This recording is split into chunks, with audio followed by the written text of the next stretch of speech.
once again, this is Diana Catherine Plopa here with Pages Promotions Presents Indie Reads TV. Today we have a really special guest in studio. This guy's a great guy. I met him 3 years ago. Did we meet 3 years ago? Yeah. At a festival in Port Huron, and I've been a fan of his work ever since. So this is the amazing and astounding Michael Cieslak, and he is doing his Shakespearean thing there. Is that what you were doing there? I think so, yeah. That was like, okay, we're dressed up, let's grab the prop skull and just have some fun with it. Prop skull. Not a real skull. Yeah. This is not your mother-in-law. No. So welcome, Michael. Thanks for coming out and being with us today. I'm so glad you're here. Since we met, I've been looking for an excuse to find out more about what you do and how you do it. When I was managing the bookshop, we got to know each other a little bit better there, and I got to know more about your work and read your work, and that was super fun. And now I feel like I'm at an even greater advantage because I get you here for 30 minutes all to myself. So thanks again for being here. Yeah, thank you. You wear two hats. Really three hats. Yeah. Really three hats, though, because you're an author, you're an editor, and you're a publisher. Right. So what I'd really like to do is, for people out there who don't know a lot about how these careers dovetail, can you just give me an idea of how you decided one day you were going to walk into this industry, what got you started, and then give me an idea of the three hats, which is your most comfortable to wear? Okay. I've been writing for just about ever, with the exception of a brief period when I first started college and decided that it was, time to put away childish things and be serious. And it was miserable, and I was miserable. And my sister, Laura, who was living in just outside of San Francisco at the time, heard about this new thing that people were doing called NaNoWriMo. Oh, yeah. And she said, honestly, you were a much nicer person when you were writing. I'm paraphrasing a little because there were some words there that we probably shouldn't use on air. But yeah. And it's always good to have that person in your corner that says, you know what, that thing you like, you should do that. Yes, exactly. And my husband frequently says, have you written today? No? Go upstairs and write.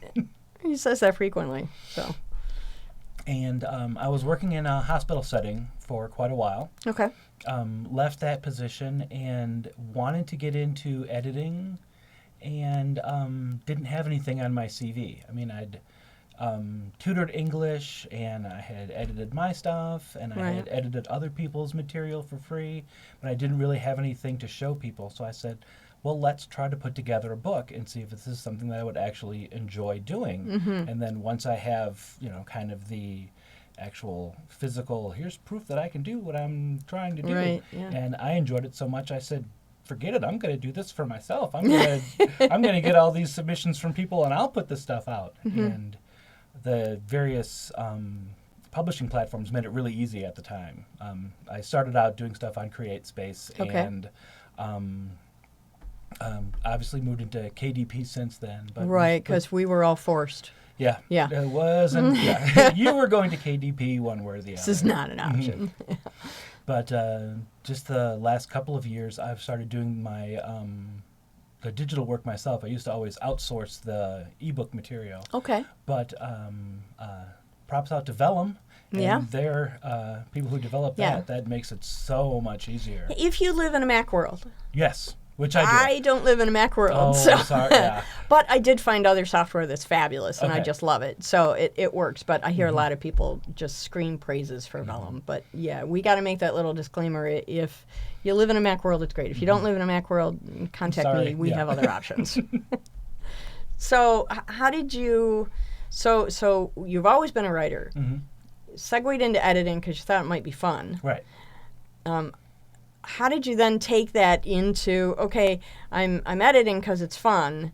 Was the next step, let's see if publishing's fun? Exactly. Or was the next step, well, now I have to publish? No, my next step was, let's see if we can do something. Let's see if, getting submissions from other people is fun.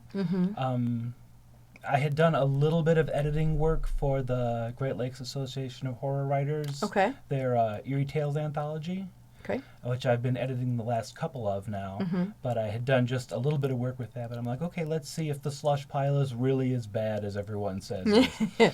And it wasn't really that bad. And another part of my thought process was, well, since I'm kind of doing this for fun, let's donate a portion of the proceeds to the Last Day Dog Rescue Organization, which is where we had just adopted 2 dogs from. Yeah, I was going to ask you about that because, as you know, I'm heavy into community service. We're starting a new nonprofit, which is so important to me. So when I found out that you were doing community service as well, tied into your writing, I just thought that was amazing. Can you talk a little bit about, I mean, I know it's kind of a segue off topic, but can you talk a little bit about how what you do supports the dogs? We have kind of 2 sets of books at Dragon's Roost Press now. We've got single author, either anthologies or novels or novelettes, and then we have the ones that we accept submissions for, which are our multiple author anthologies. Okay. We've got 4 so far. We've got a 5th one that's coming out soon. And half of the proceeds from the multiple author ones get donated directly to the Last Day Dog Rescue Organization. Excellent. Excellent. And they're here local, right? Right. They are in southeast Michigan, northern Ohio. I think they dip into Indiana. And they take dogs that are literally on their last days at high-kill shelters, and they keep them in-house until they have a chance to adopt them out. That's extraordinary. I'm so glad you're doing that work because not enough people are. I read something just recently that we made the list of like the top 90% of no-kill shelters in the state. Yes. That made me really happy because my dogs come from shelters. Yep. So yeah, that's really spectacular. So I know that was on my notes of things to ask you about. So I'm glad it came up early. So we made sure to get it in there. That's important to me. Okay, so let's get right into the meat of it. Let's talk about your books. So this is you, as we mentioned before. Yes, I love indeed. the purple ascot, which is that's just astoundingly lovely. And that is a morning coat, a full-on. Of course, it Victorian would morning be. coat. Yes. Were you wearing the kilt with this too? I don't even think I was wearing pants with that, to be honest with you. I knew that was going to be a waist-up photo shoot, so I was probably in shorts at that point. That works. The kilt is always impressive, though. I like seeing you in a kilt. That takes guts. We've got 2 new ones this year, too, that you probably haven't seen. I haven't. So Yeah, we haven't seen each other much this year. So next time we do a convention together, you get to see one of either the spiderweb one or the orange one with bats. Orange and bats, perfect for this time of year. Exactly. That's extraordinary. So this is Urbane Decay. This is 100% you.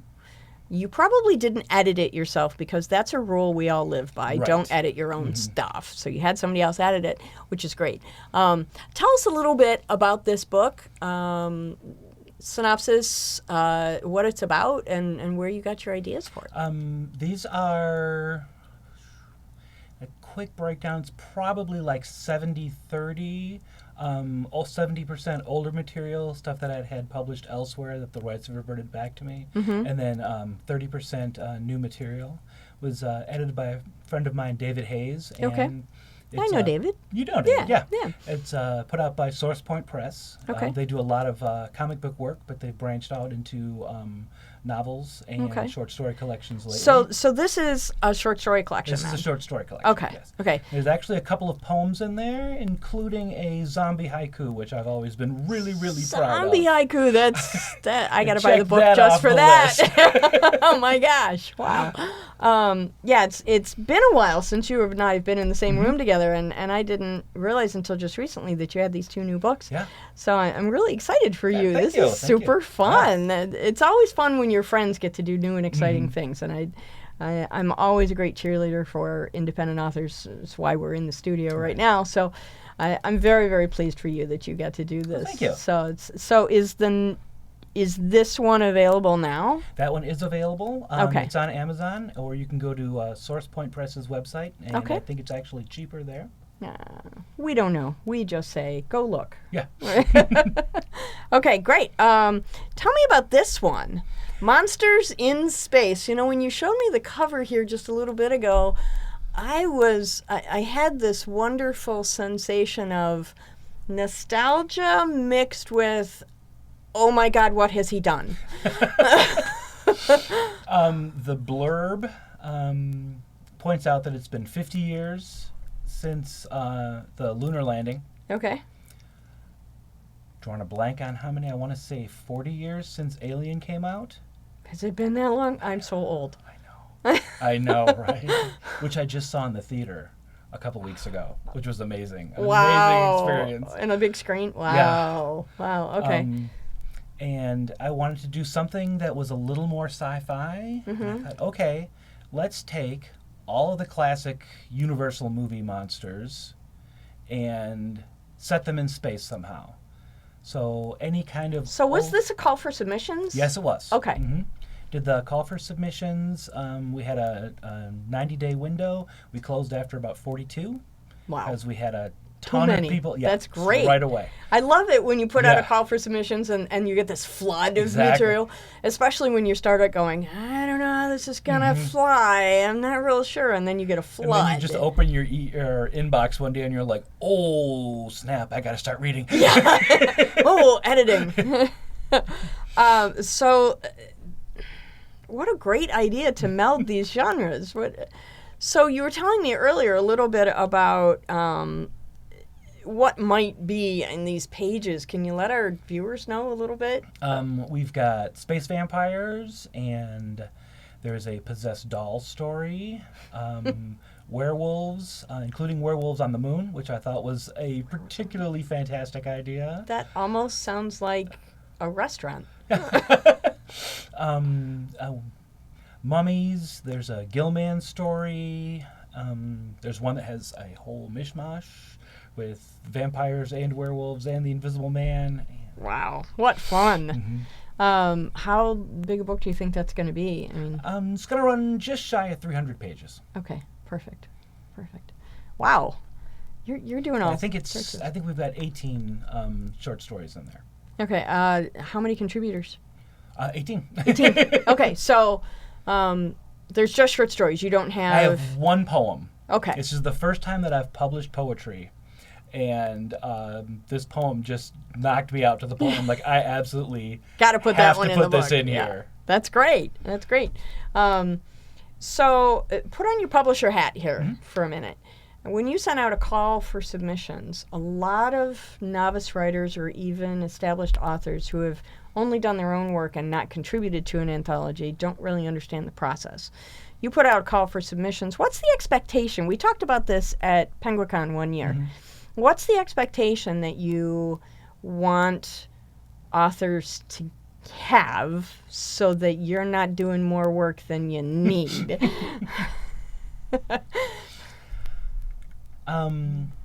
I try to spell out pretty much everything that I'm looking for in the call for submissions, right down to font. Yeah. Because I have this deep-seated hatred of Courier for no apparent reason. I just don't like the way it looks. I feel that way about Times New Roman. Oh. So it's again hearkening back to that panel we were on at Penguicon. This is follow the instructions. Right. That's rule number one, right? Exactly. I generally don't put in the line like, if you want to see what I've accepted before, go and buy the book, but it's not necessarily a bad idea. You can at least kind of skim through and kind of see the things that we have looked for in the past. Sure. But like with this one, I was very specific. It was, we want kind of a classic movie monster, something that no one owns the rights to, so we don't get sued. That's important. And we want it set either in space or off-world somewhere. I mean, there's some that take place on spaceships. There's one that takes place on the moon. Okay. And other planets. That's fine. We just wanted it off-world. Got it. Just a blending of horror and science fiction. Okay. So when a writer submits to you, what kind of a process can they expect? Let's say I submit something to you. Here you go. Dogs in space. That's a good call, too. if you look on the webpage and go, hey, this guy really likes dogs. Maybe I should put a dog in there and not have him get killed in the end. Yeah, no, the dog never dies. I saw I Am Legend once, and I can't rewatch it because I'm just brokenhearted. I can't rewatch that one just because it's so different from the source material. But see, I never came in contact with the source material, okay. so for me, the dog dying was more than I could deal with. I just can't do it enough. I recently read a book by another local author, Boyd Craven. He does post-apocalyptic or prepper kinds of adventure stories. Great guy. Met him up at Grand Blanc. He's a really neat author. Read his first book, and there's a dog on the cover, and he was telling me that the dog plays, a critical role in the story, and I was like, okay, I can't buy the book until you assure me the dog doesn't die. And he said, no, the dog does not die. He said, okay, now I'll buy the book. I was not on the panel, but at a panel at StokerCon years ago when it was still always held in New York, and they had asked a number of top tier horror writers, what's the one thing you don't do? And almost all of them said, you don't kill the dog. Yeah. You can kill the kid, you can kill the baby, you can kill the lady, you can kill the dad. Kill the cat. You can't kill the dog. Right. With the exception of Dallas.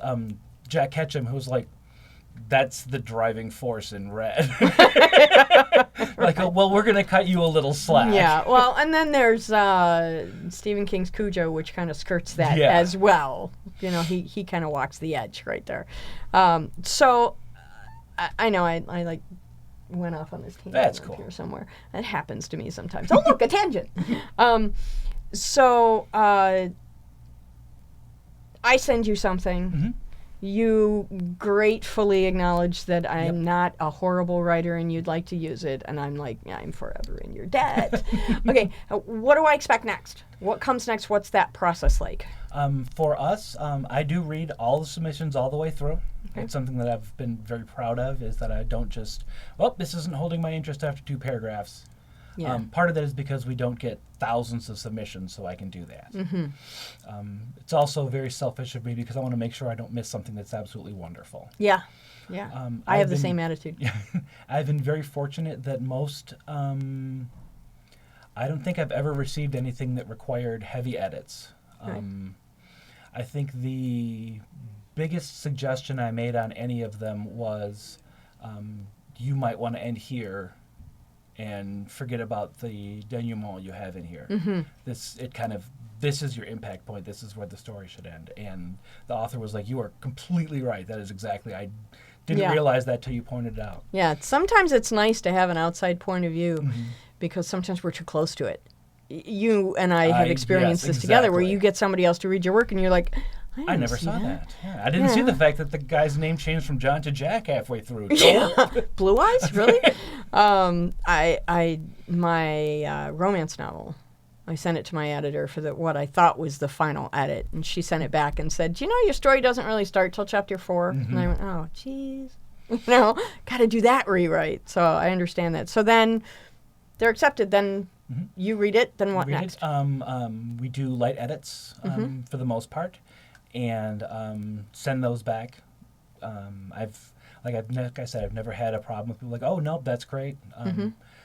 They're usually little spelling errors, little grammar errors, a couple of suggestions here or there. And it's always a back and forth. It's like, this is what I suggest. If not, let me know. And, you have a reason for this part. And together with the authors, we hammer out a final copy. And for the... 5 now. I almost said 4. There's that new book. That new book. That one there, yeah. Yeah, let me see if I can pull that up again. My computer is not doing what I want it to do. That's all right. We saw it. We'll get it eventually. It looks cool. Yeah. It's Luke Spooner's artwork. It's awesome.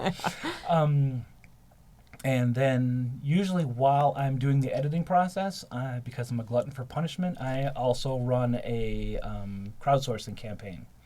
You are.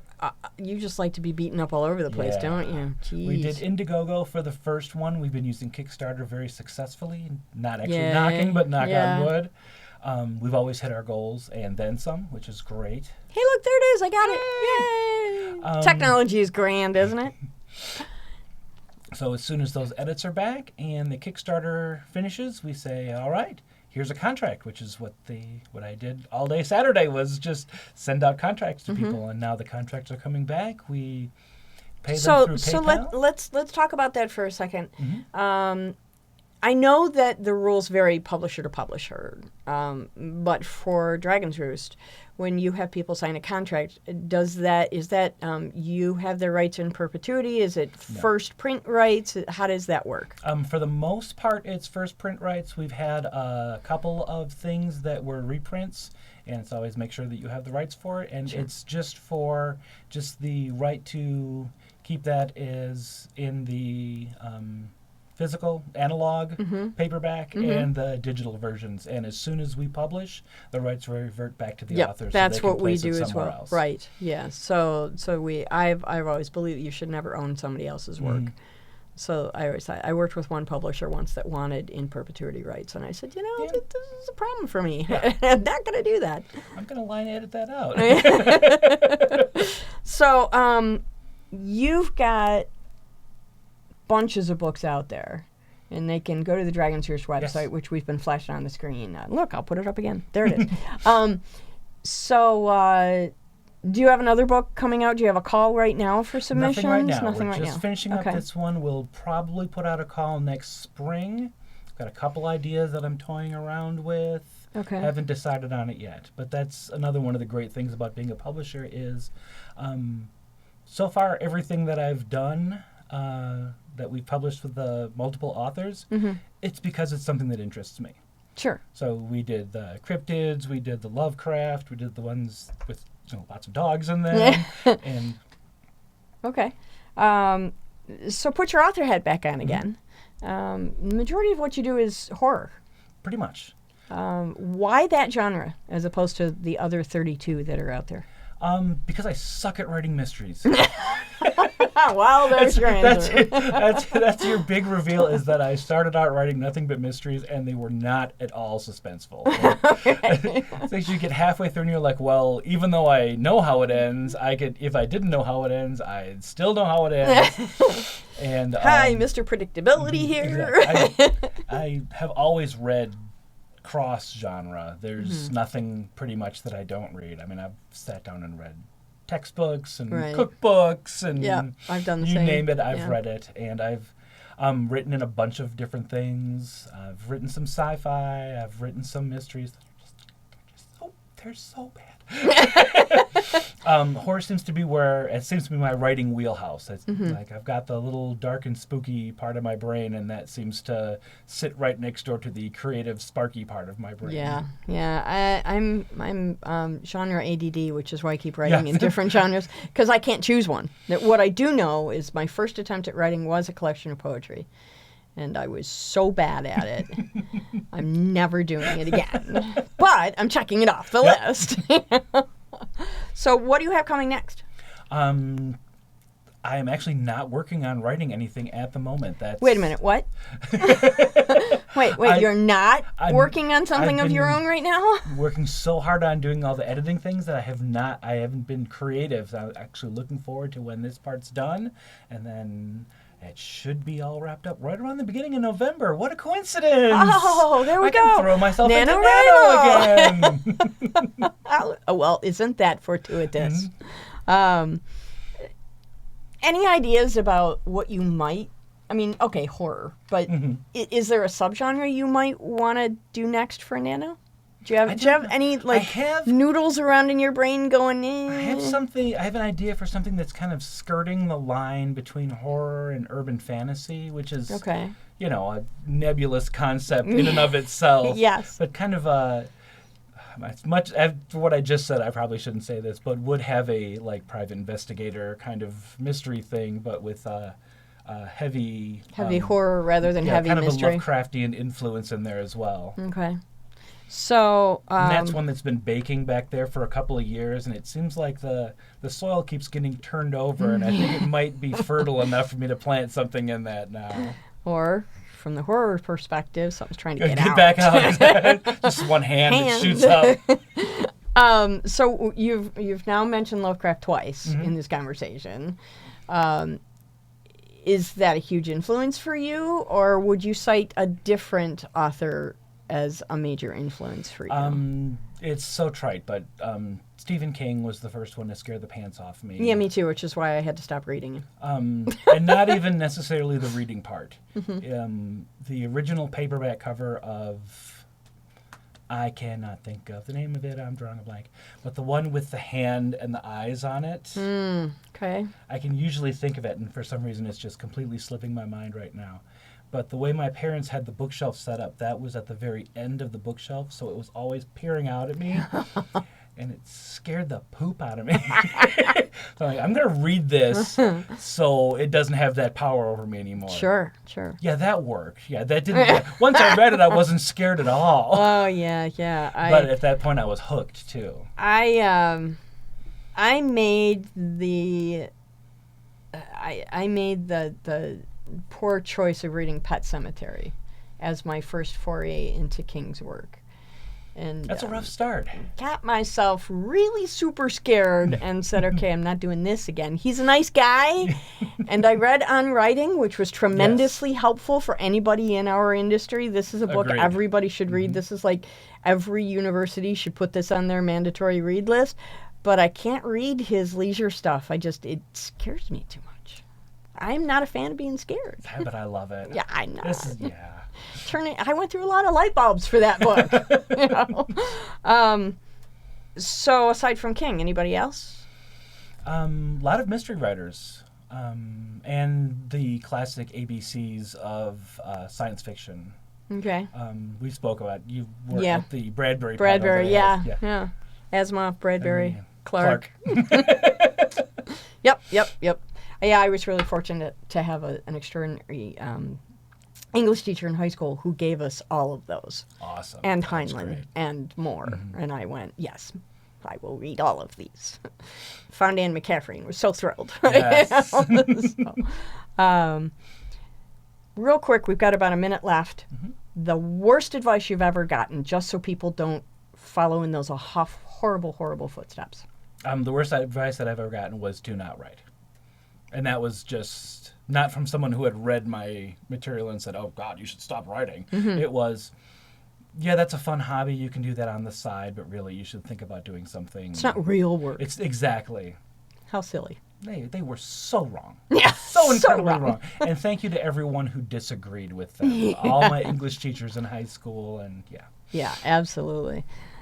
Thank you, Michael, so much for coming out. I really appreciate you being here. This was a lot of fun. Yes, it was. We'll have to do this again. Let me know when the next book comes out that we can make sure to bring you back in. Awesome. And in the future, coming up, we're going to have panel discussions with some authors in the big studio, so we'll definitely have you back for that. Excellent. Thank you very much. Thank you very much for coming out. Have a nice night. Thank you. You too.